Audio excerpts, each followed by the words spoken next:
Once upon a time in the Soviet Union, thousands of factories would start operating simultaneously, with young workers shoulder to shoulder on the production lines, keeping the country's wheels turning. In this massive industrial system guided by state planning, there was never a shortage of labor. The young population was abundant, and labor flowed incessantly from the countryside to the cities.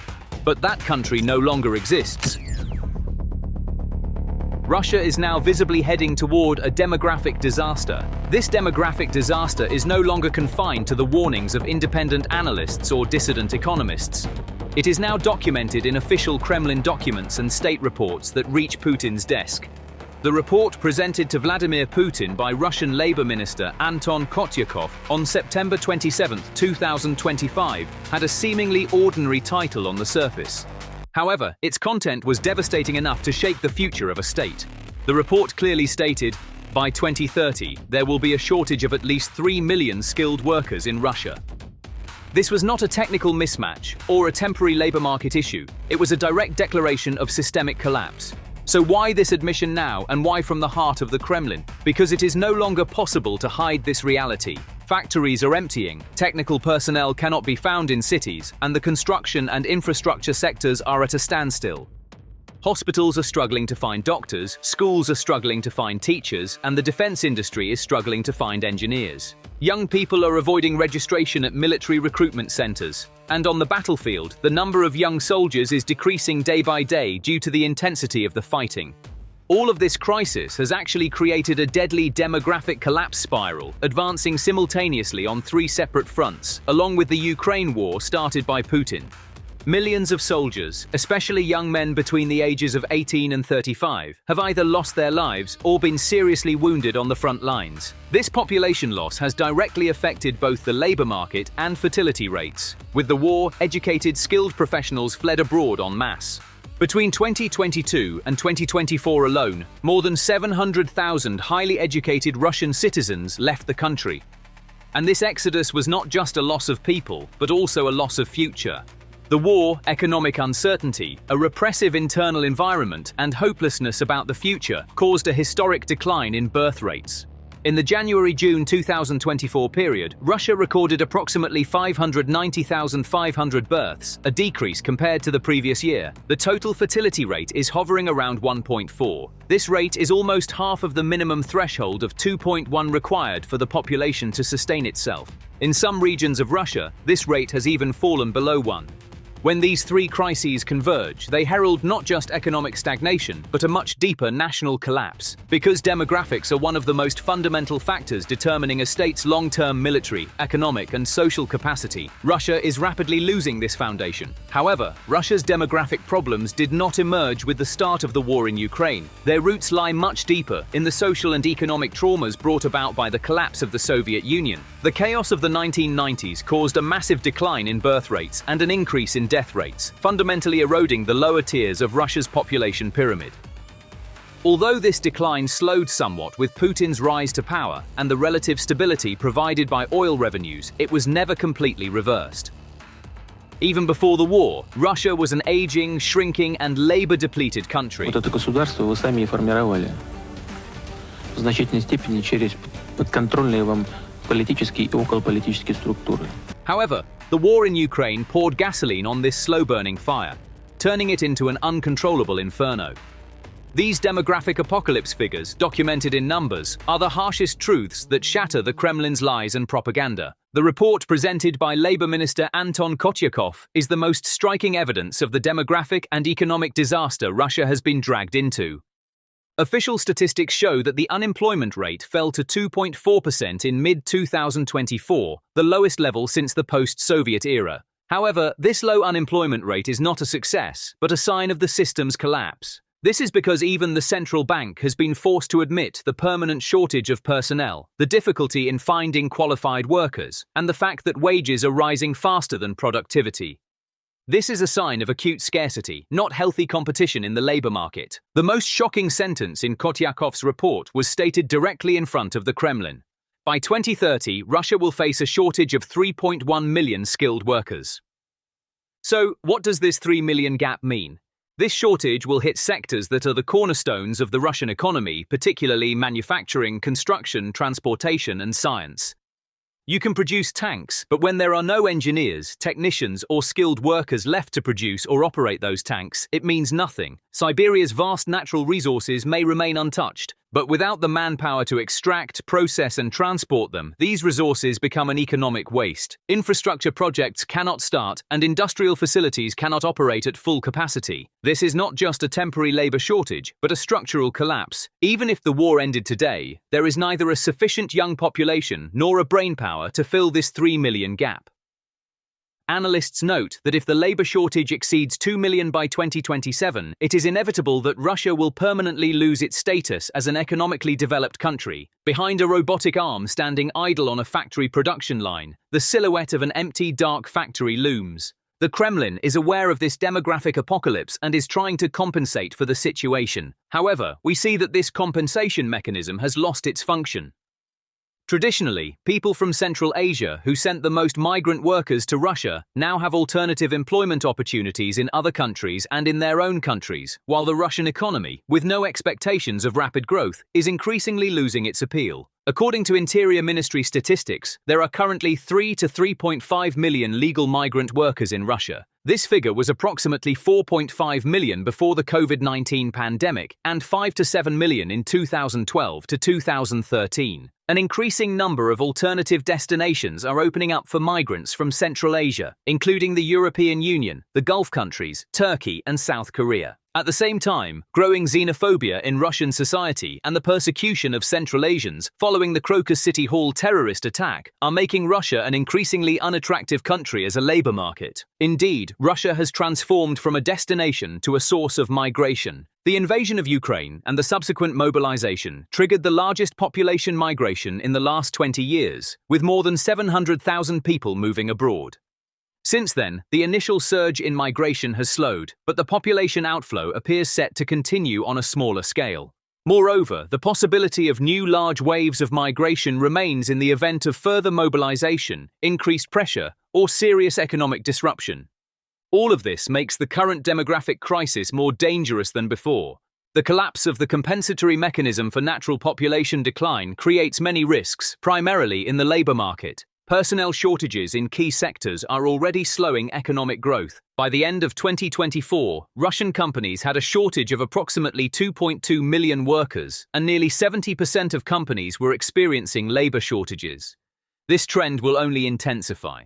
The situation is exacerbated by persistently high mortality rates, particularly among men, which doubles the demographic pressure on the country's future. People aged 65 and over currently make up more than 18% of the population, and this figure will rise to 24% by the middle of this century. Without an influx of young workers, the aging population is becoming a huge burden on Russia's pension and healthcare systems. The collapse of the social security system is a very real possibility. Vladimir Putin is implementing some projects to reverse this. Putin is offering propaganda projects such as the Year of the Family and low-interest housing loans to encourage childbirth. However, such policies require decades of stability to change demographic trends. They are miles away from filling the instant void created by the war, which has left hundreds of thousands of people displaced. While Putin tells his people that Russia is a family of families, his policies are tearing these families apart, sending fathers to the front lines, children into exile, and leaving mothers with no future. The solutions offered by the Kremlin are like trying to stop a bleeding artery with a band-aid. You see a picture of a happy Russian family on a propaganda poster, but when the poster is torn, a blank and dark city silhouette appears behind it. If this demographic collapse continues, what kind of country will Russia be in 2030? The scenario painted by experts resembles a dystopian picture. Without a workforce, the Russian economy will enter a permanent recession. The oil and gas fields, mines and forests in Siberia, they will all remain there, but there will not be enough manpower to extract, process, and transport them.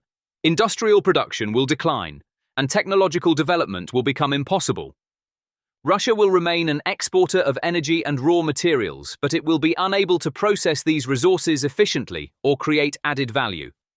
Russia's vast cities will gradually age and empty out, particularly due to the absence of young people from rural areas. Schools, hospitals, and public services will reach the point of closure due to an inability to find sufficient staff. Aerial images of abandoned towns and villages will be the most striking evidence of Russia's demographic apocalypse. The Kremlin will become desperately dependent on mass migrant labor from Central Asia, the Caucasus, and even Africa to fill this massive labor gap. This situation will lead to profound changes in Russia's ethnic and cultural makeup, potentially exacerbating existing ethnic tensions. Russia will have traded its demographic crisis for new and uncontrollable social problems. Demographic collapse will fundamentally undermine Russia's ability to sustain its vast geography economically.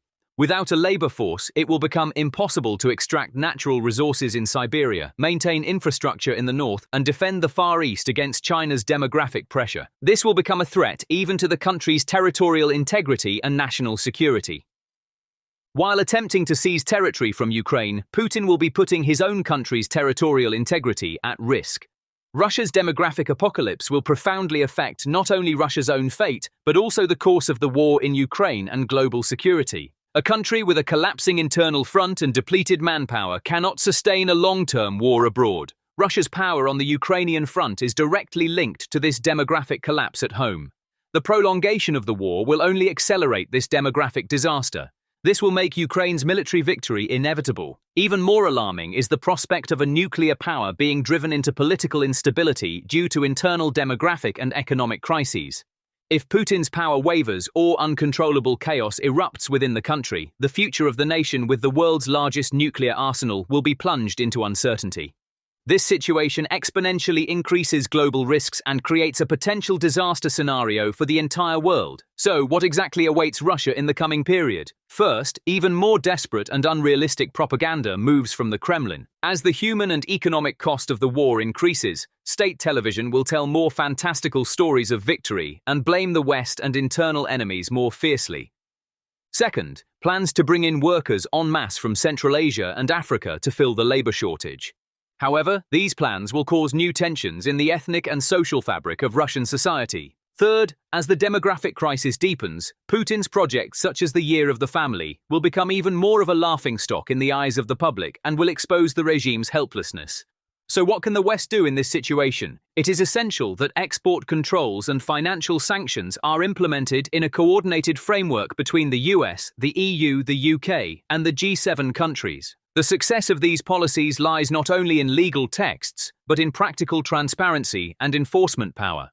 Review schedules and implementation metrics should be published to prevent delays and loopholes. Penalties should be clarified to prevent smuggling, and common blacklisting practices and intelligence sharing should be widespread.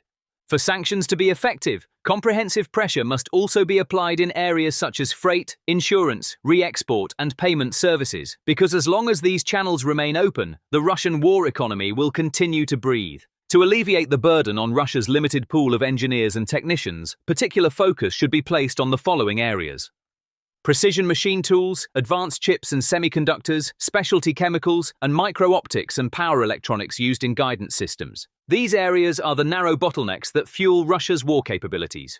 Each of these products plays a vital role in the chain stretching from radar production to air defense repairs to missile shipments. When access to these products is blocked, Russia becomes unable to maintain its high-tech systems. The qualified workforce fleeing a demographically weakening Russia is not only a moral but also a strategic opportunity for the West. To enable these individuals to quickly integrate into the Western economy, visa processes should be accelerated, recognition of diplomas and professional qualifications should be facilitated, language support and employment-focused integration programs should be launched. This would both close the skilled labor gap in European countries and deepen Russia's status as a country of emigration, eroding its national capacity from within. Preparations for the future can be made even in the midst of war. Paid education and apprenticeship programs for Ukraine, internship, and guaranteed return programs in EU-based companies, post-war reconstruction preparation training. These investments will not only increase Ukraine's development capacity in 5 years, but also weaken Russian influence in the region. For Ukraine's artillery systems, air defense umbrella, maintenance and repair capabilities, and ammunition supply chain, support plans with clear timelines, country-specific task definitions and publicly available scorecards, buffer stocks for critical inputs. Strategic deliveries should now be measured by timely and sustainable shipments rather than flashy press conferences. In summary, demographics determine a country's capacity for both war and peace. Russia is experiencing historic demographic turbulence with its aging population, declining fertility, fleeing workforce, and high losses at the front. Putin's war economy can mask these realities for a while, but every unborn child, every fleeing engineer, and every destroyed radar system weakens Russia in a race against time. Vladimir Putin started a war to get into the history books, and yes, he will. But as the leader who depleted his country's population, stole its future, and dragged his nation into a demographic black hole, what are your thoughts on this? Don't forget to share your thoughts with us in the comments, subscribe to our channel, and turn on notifications to avoid missing new videos. See you in our next video.